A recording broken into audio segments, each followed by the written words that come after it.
اب میں آپ کو ذرا اس جو انسانوں میں سے انسان دشمنی کا جن کا سب سے بڑا رول ہے، میں ان کی 2000 سالہ تاریخ کا آپ کے سامنے نقشہ رکھنا چاہتا ہوں۔ ان 1400 سال کا تو میں نے صرف 4 آپ کو پوائنٹس بتائے۔ موسیٰ سے عیسیٰ تک 1400 برس علیہم الصلاۃ والسلام، 2 مرتبہ عروج، 2 مرتبہ زوال، اشیریوں کے ہاتھوں پٹوائی، بابلیوں کے ہاتھوں پٹانا، گریکس کے ہاتھوں مرمت، رومنس کے ہاتھوں مرمت۔ یہ جو 2000 سال ہیں، کیونکہ اب تو ظاہر بات ہے 21ویں صدی شروع ہو گئی، 20 صدیاں حضرت مسیح کو پوری ہو گئی۔ پہلی بات نوٹ کیجئے، حضرت مسیح کی پیدائش ہے سن 1 قبل مسیح۔ یہ نقطہ آپ نے کبھی سنا ہے یا نہیں؟ جب ملینیم کا سلسلہ شروع ہوا تھا پچھلے سال، تو میں نے بیان کر دیا تھا کہ ایک عجیب حساب کے اندر انہوں نے غلطی کی ہوئی ہے۔ حضرت مسیح کی پیدائش ہوئی 25 دسمبر کو، سن انہوں نے شروع کر دیا، جو اس کے بعد جنوری آئی تو پہلا سال شروع ہو گیا۔ اگر جنوری سے پہلا سال شروع ہوا تو یہ 6 دن جو ہے تو اس کے پچھلے سال میں تھے، لہذا کہا جائے گا کہ Jesus Christ was born 1 year before Christ, BC۔ تو 1 قبل مسیح میں حضرت مسیح کی پیدائش ہوئی۔ یہ آخری اسرائیلی نبی اور رسول۔ یہودی علماء کی مخالفت، دشمنی، سولی پر چڑھوا دینا میں بیان کر چکا ہوں۔ سن 33 عیسوی میں جبکہ حضرت مسیح کی عمر 33 برس تھی، اللہ تعالیٰ نے انہیں زندہ آسمان پر اٹھا لیا، لیکن یہودیوں نے اپنے خیال کے مطابق انہیں سولی پر چڑھوا دیا، ان کی موت واقع ہو گئی۔ اگرچہ اس کے بعد یہ اختلاف ہے ان میں، یہودی کہتے ہیں وہ سولی پر چڑھ گیا، ختم ہوا، مر گیا۔ عیسائی کہتے ہیں نہیں، انتقال ہوا ہے مسیح کا صلیب پر، لیکن پھر وہ دوبارہ زندہ ہو گئے ہیں۔ ان کی لاش ایک غار میں رکھ دی گئی تھی، وہاں ریزریکشن ہو گیا، ان کا باعث بعد الموت وہیں ہو گیا، اور پھر انہیں اللہ نے زندہ آسمان پر اٹھا لیا۔ تو ہمارے اور عیسائیوں کے درمیان نوٹ کر لیجئے، یہ چیز مشترک ہے کہ حضرت مسیح آسمان پر زندہ اٹھائے گئے۔ فرق کیا ہے؟ وہ سمجھتے ہیں کہ سولی دیے گئے، سولی پر مرے، پھر زندہ ہوئے، پھر گئے۔ ہم سمجھتے ہیں کہ نہیں، وما صلبوہ وما قتلوہ، انہوں نے نہ صلیب دے سکے انہیں اور نہ انہیں قتل کر سکے، بل رفع اللہ الیہ، اللہ نے اٹھا لیا۔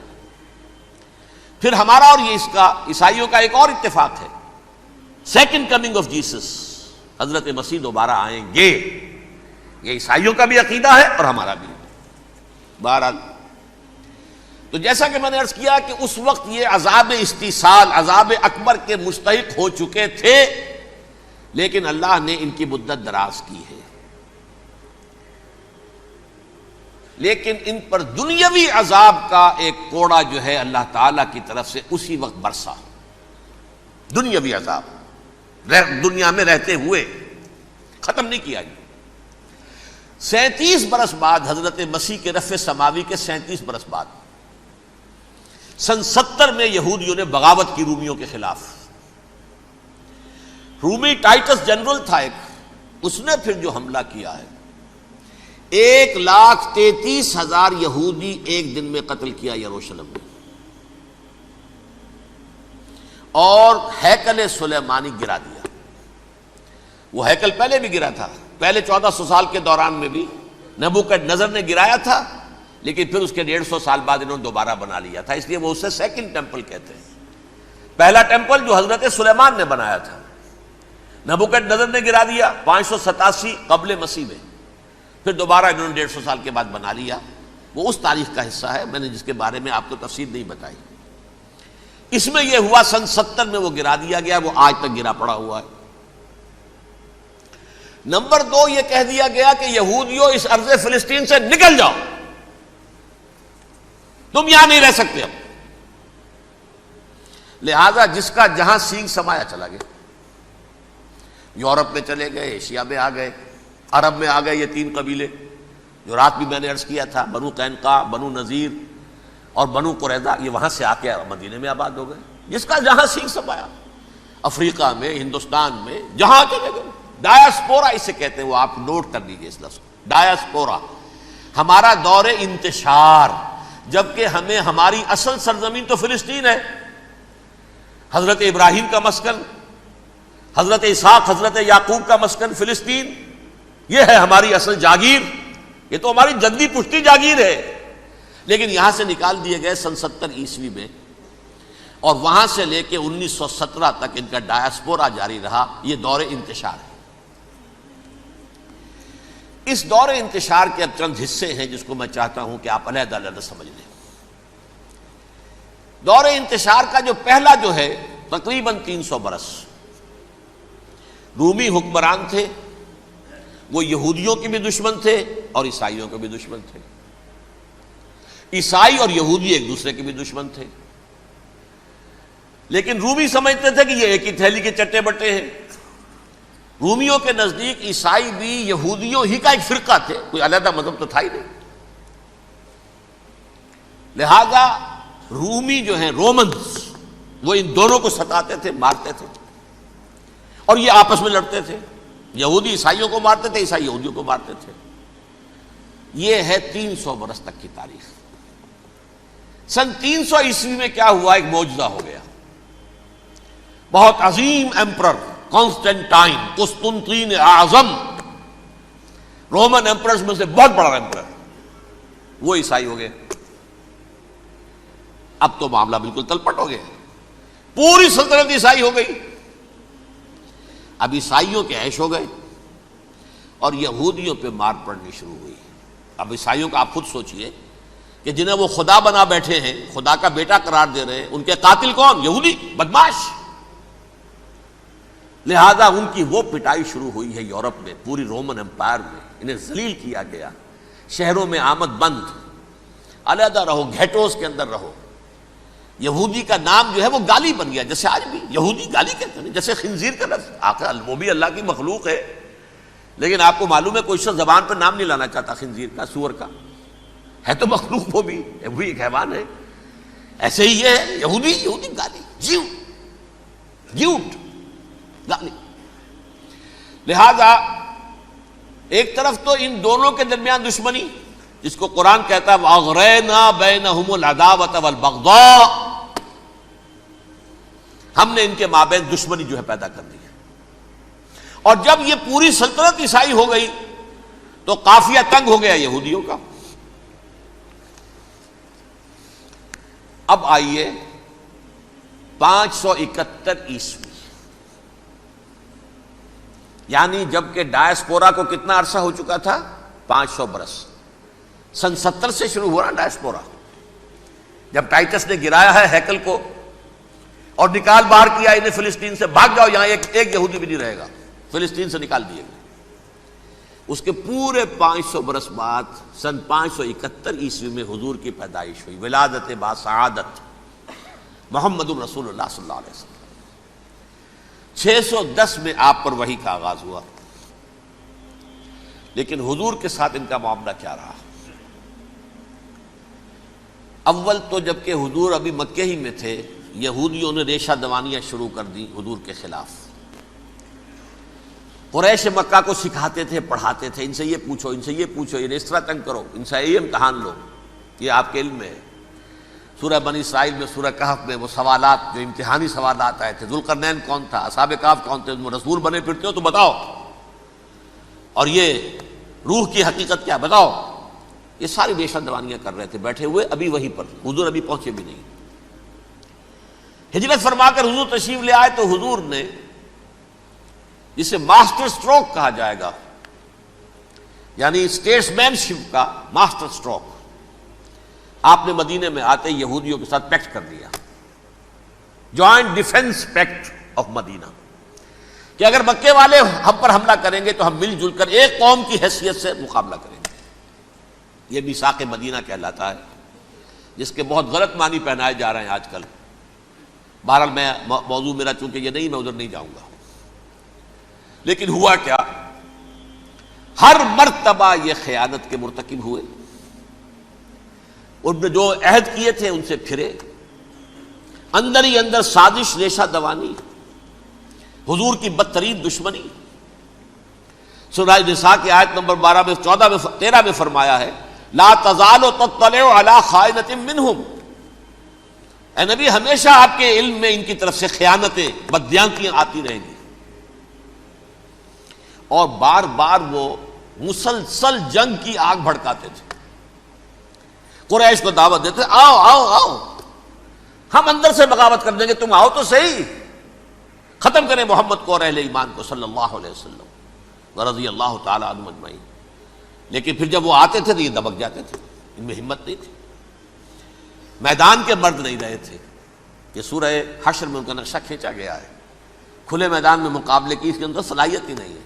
یہ تو فصیلوں کے پیچھے سے، جیسے عورتیں کہیں دیہات میں لڑائی ہوتی ہے تو مرد جو ہے گلیوں میں لڑتے ہیں، عورتیں اوپر سے پتھر پھینکتی ہیں، بس وہ کام یہ کر سکتے تھے. من ورائے جدر، فصیلوں کے پیچھے سے، جنگ میں میدان میں نہیں آ سکتے.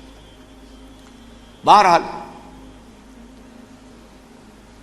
قرآن مجید میں ہے یہ سورہ مائدہ کی آیت نمبر 64، کلما اوقدوا نارا للحرب اطفاها اللہ. اکثر و بیشتر مواقع پر تو یہ جب آگ بھڑکاتے تھے جنگ کی، اللہ اسے بجھا دیتا تھا. لیکن بہرحال اس کے باوجود جنگیں ہوئی، غزوہ بدر، غزوہ احد ہوئی کہ نہیں. یہ ساری اصل شرارت ہوئی. اور اس کے نتیجے میں حضور نے پھر ایک ایک کر کے 3 قبیلوں کو سزا دی. غزوہ بدر کے فوراً بعد بنو قینقاع نکالے گئے مدینے سے، غزوہ احد کے فوراً بعد بنو نذیر نکالے گئے، اور غزوہ احزاب کے بعد بنو قریظہ نکال دیے گئے.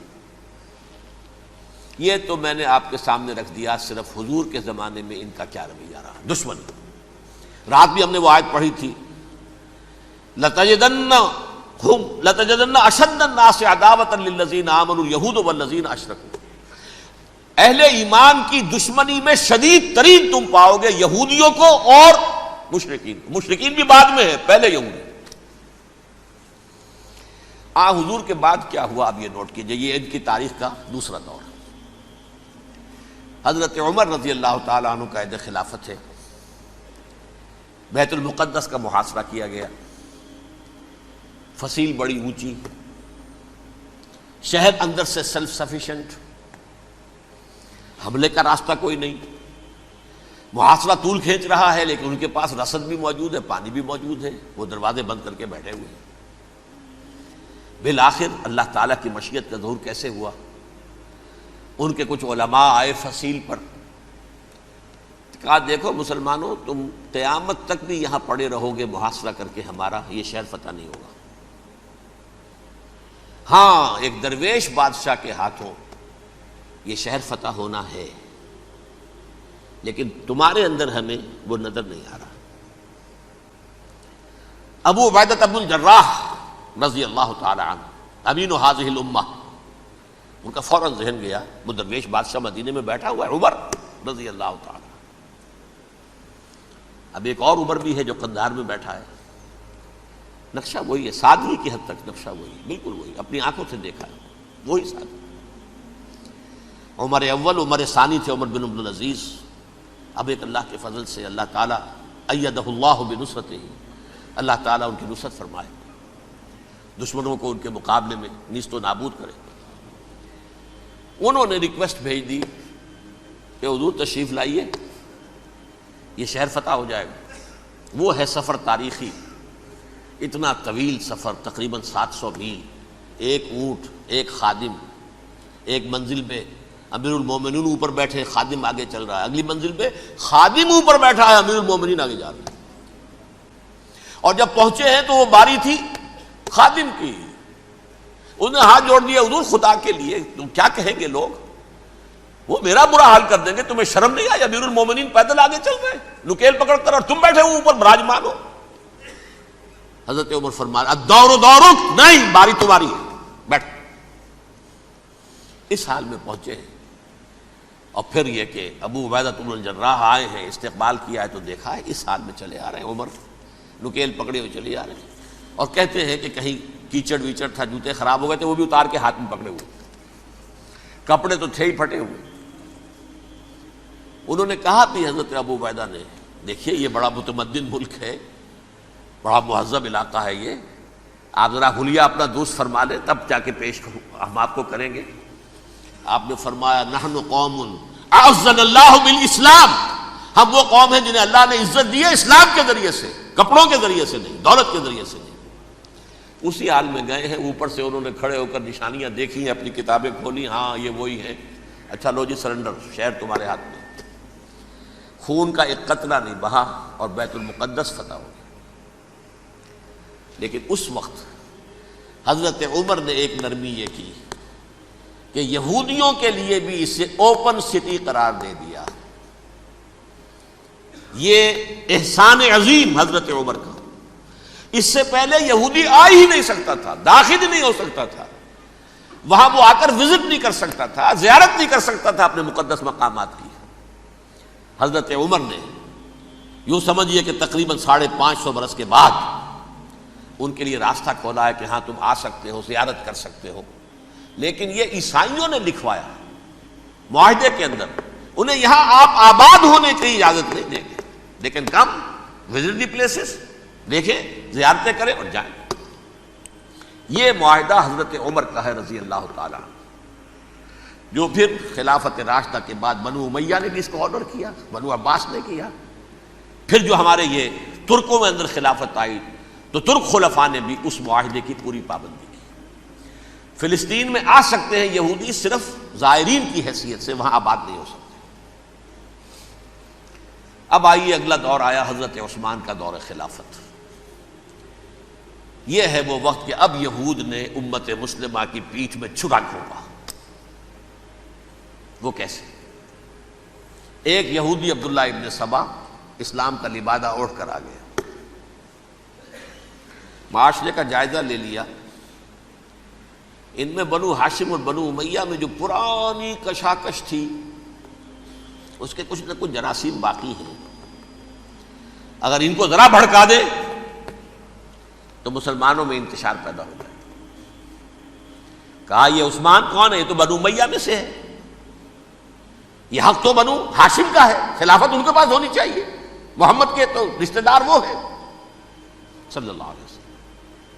عوام الناس کے اندر بات پھیلنی شروع ہوئی، پھر ایک بڑی سازش کے انداز میں حضرت عثمان کے خلاف پروپیگنڈا، حضرت عثمان کے جو عاملین تھے، گورنر تھے، ان کے خلاف پروپیگنڈا، اور ایسی ہوشیاری کرتے تھے کہ کوفے میں کوفے کے حاکم کے خلاف کچھ نہیں کہنا، اجی مصر میں یہ ہو رہا ہے، اجی شام میں یہ ہو رہا ہے، اجی یہ جو عثمان ہے وہ یہ کر رہا ہے، یہ ظلم ہو رہا ہے، یہ لوٹ مار ہو رہی ہے، یہ خیانتیں ہو رہی ہیں۔ اب نہ تو اس زمانے میں مینز آف کمیونیکیشن، کیسے تصدیق کریں؟ افواہیں تو آپ آج کراچی کے اندر شروع ہو جائے تو پتہ نہیں چل سکتا کسی کو کہ کیا اس میں صداقت ہے کیا جھوٹ ہے، اور بری بات جو ہے فطرت انسانی کی کمزوری ہے وہ فوراً قبول کرتا ہے، کسی کے بارے میں اچھی بات ماننے کو تیار نہیں ہوتا لیکن بری بات تو فوراً تیار۔ بہرحال یہ فتنہ انہوں نے اٹھایا، حضرت علی کی الوہیت کا فتنہ اٹھایا، حضرت عثمان کے خلاف الفتنۃ الکبریٰ برپا کیا، حضرت عثمان شہید ہوئے۔ اس کے بعد 5 برس تک مسلمان ایک دوسرے کی گردنیں کاٹتے رہے، باہمی خانہ جنگی ہوئی، امت کو وہ زخم لگایا ہے جو آج تک جس سے خون رس رہا ہے۔ یہ شیعان عثمان اور شیعان علی تھے جو بعد میں پھر سنی اور شیعہ ہو اور آج تک ہے۔ فتنہ کس نے جگایا؟ ایک عبداللہ ابن سبا یہودی اور اس کے کارندے، شیطان کا ایجنٹ، اور انسانوں میں سے بھی اس کے جو بھی حواریین تھے اور شیطانوں کے اندر سے بھی تھے، انہوں نے بھی اس آگ کو بھڑکایا۔ یہ آپ سوچ لیجئے کہ یہ کس نے وہ زخم لگایا؟ یہودی۔ اگلا دور آیا، خلافت راشدہ ختم ہوئی، بنو امیہ کا بھی دور کافی گزر گیا۔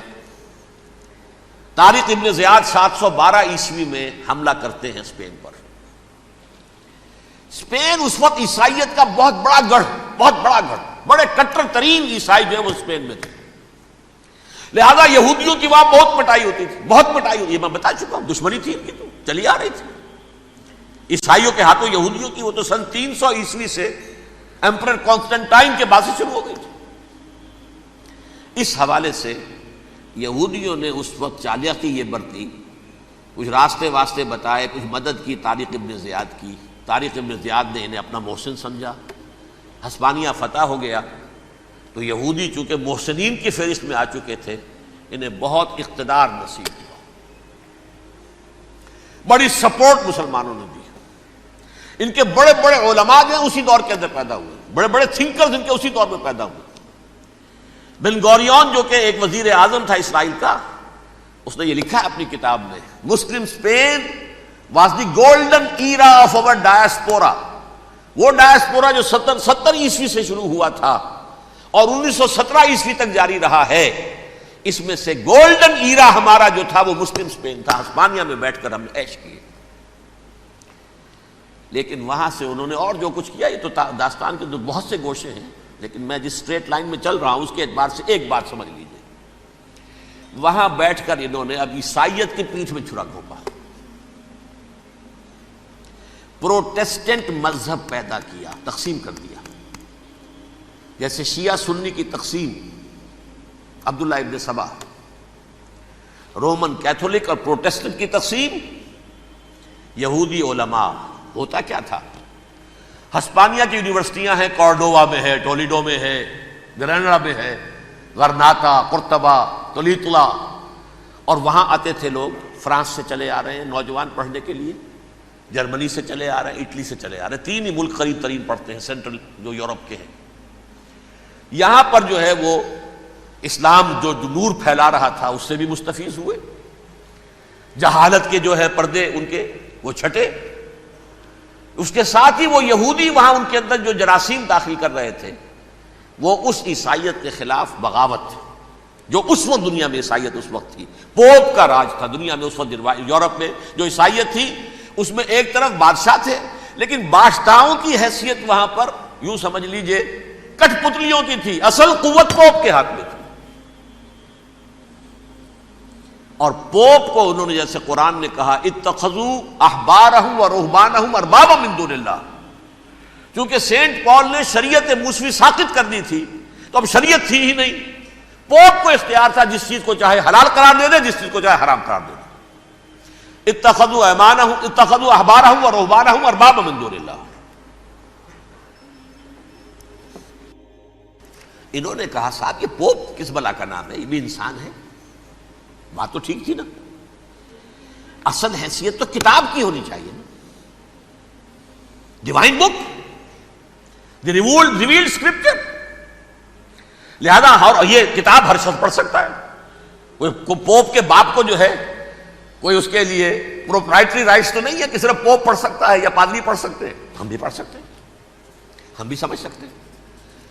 یہ باتیں تھی کہ جن کو بڑھا چڑھا کر بیان کر کے اور پوپ کا اقتدار ختم کرا دیا اور توجہ مرکوز کر دی بائبل کی طرف. اب بائبل میں بڑا حصہ تو اولڈ ٹیسٹامنٹ کا ہے. نتیجہ کیا ہوا؟ یہود کی عظمت پروٹیسٹنٹس کے نزدیک مسلم ہو گئی. اصل قوم تو یہ ہے. وہ دشمنی بدلی کہ نہیں بدلی؟ موسیٰ کے امتی یہ ہے، تورات موسیٰ کو دی گئی، ابراہیم کی نسل یہ ہے. لہذا وہ جو دشمنی تھی، جو عداوت تھی کہ ہمارے خدا کو سولی چڑھانے والے ہیں یہ بدماش، اس کا ازالہ ہوا. اس پروٹیسٹنٹ مذہب کے نتیجے میں یہ میں اب آپ کو بتاتا ہوں کہ ایک نتیجہ وہ نکلا ہے جسے برٹرنڈ رسل نے بیان کیا ہے. اس کی کتاب ہے ان پریز آف آئیڈلنس، صفحہ 108.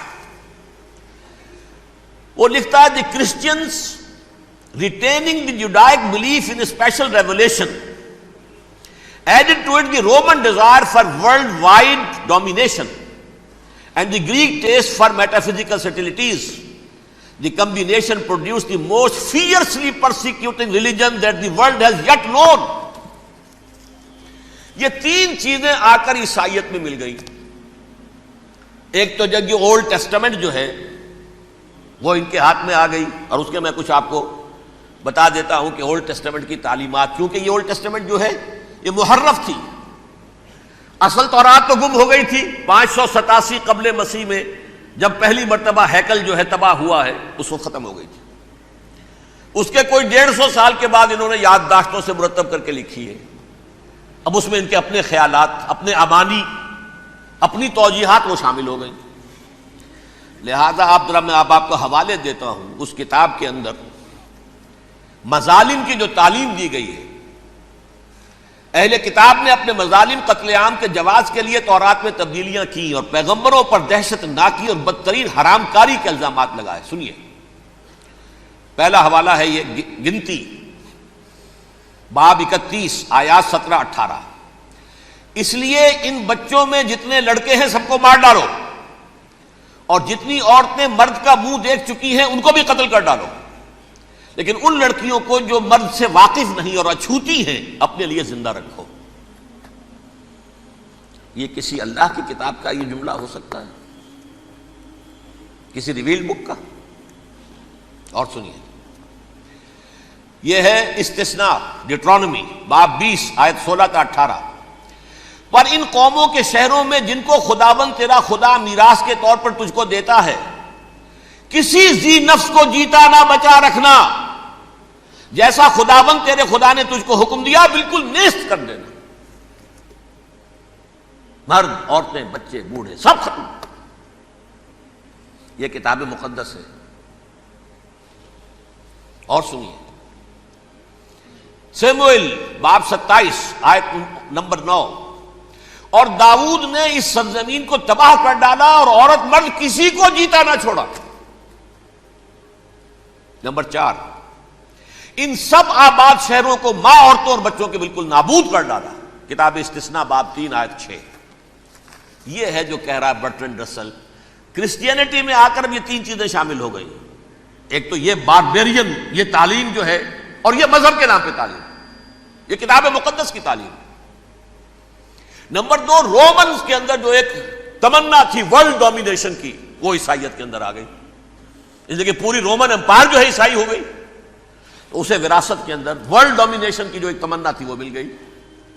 اور پھر یہ کہ انہوں نے جو توہمات تھے یونانیوں کے ان کو بھی اپنے ہاں مختلف شکلوں کے اندر جمع کر لیا.